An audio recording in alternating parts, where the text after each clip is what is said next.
2006-cı il noyabr ayının 24-də internet məkanında yeni bir domenlə sayt fəaliyyətə başladı. Ölkədə internet medianın elə də çox olmadığı bir dövrdə fəaliyyətə başlayan internet qəzeti İslam Azəri adı ilə tanınmağa başladı.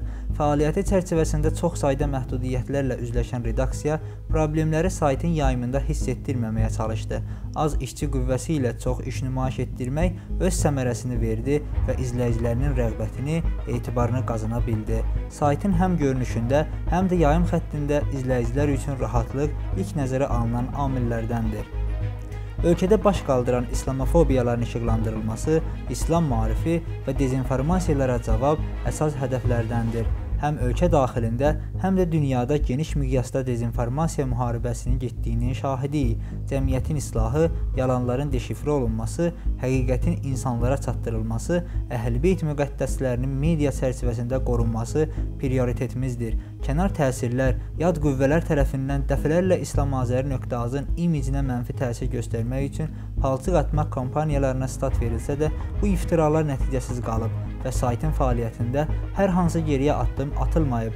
Hətta İsrail xüsusi xidmət orqanlarına bağlı İzrus kimi portallarda İslam Azəri əleyhinə fikirlər səsləndirilmiş, üstü örtülü hədələr dərc edilmişdir. Əksinə təqiblər, təzyiqlər və iftiralar saytın fəaliyyətini daha da möhkəmləndirib. Azərbaycan daxilində ictimai-siyasi proseslərin işıqlandırılması, ictimai şəxslərdə müsahibələr, xalqın etirazı, gündəlik baş verən hadisələrlə bağlı mövqelər saytda işıqlandırılmaqdadır. Müxtəlif maraqlı mövzular araşdırılaraq izləyicilərə təqdim olunub. Azərbaycan internet məkanında ilk dəfə internet radio təsis edən İslam Azəri portalı sonradan video xəbərlər də yayımlamağa başladı. İslam Azəri portalı ölkədə islamçıların həbsindən sonra bunu fəaliyyət hədəflərinə əlavə etmiş oldu. İslam Azəri ölkədə həbs olunan siyasi və vicdan məhbusları, xüsusilə İslamçı məhbuslarla bağlı daima yeni xəbərlər, məhkəmələrdən video və fotoreportajlarla həbs olunanların hüquqlarını qismən də olsa müdafiə etməyə, məhkəmələrdəki qanun pozuntularını aşkar etməyə çalışdı. İzləyicilərimiz bunu bilir ki, hər bir İslam'a ziddi olmayan saytla əməkdaşlıq etmişik. Hər bir müsəlmanın dərdini, acısını öz dərdimiz, acımız bilmişik. Ehtiyaclı insanlara yardım etməyi, təşkil olunan yardım aksiyalarını yayımlamağı, xeyriyyəçi işləri işıqlandırmağı özümüzə vəzifə bilmişik. Azərbaycanda və dünyada ruhaniyyətin sözünü həmişə önə çəkən fəaliyyət, sayt qırmızı xətlərin tapdalanmaması üçün araşdırmalar, video təhlillər, məqalələrlə cəmiyyəti bu barədə maarifləndirib. 8 illik təzyiq, təqib, rahatlıq çətinliklə sizin xidmətinizdəyik. Düşünürük ki, bu xidmətimizi bizdən ali dərəcədə qəbul edərsiniz. Bismillahirrahmanirrahim.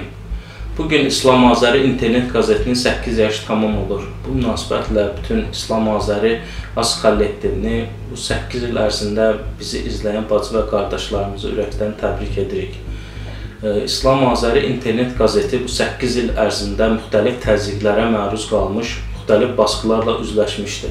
Buna baxmayaraq, İslam Azəri internet qəzeti Azərbaycan cəmiyyətində xüsusilə kütləvi informasiya vasitələrində öz sözünü deyə bilmiş, öz yerini və mövqeyini qoruya bilmişdir. Ümid edirik ki, bizim bütün bu fəaliyyətlərimiz mütəal Allah tərəfindən onun dininə, İmam Zaman Ağanın huzuruna xidmət kimi qəbul olunacaq və önümüzə gələn ən yaxın zamanlarda zindanlarda olan hicab məhbusları və bütün günahsız yerə həbs olunan vicdan məhbusları azad ediləcək və gələcək illərdə inşallah bizim bu şad günümüzü birlikdə qeyd edəcəyik.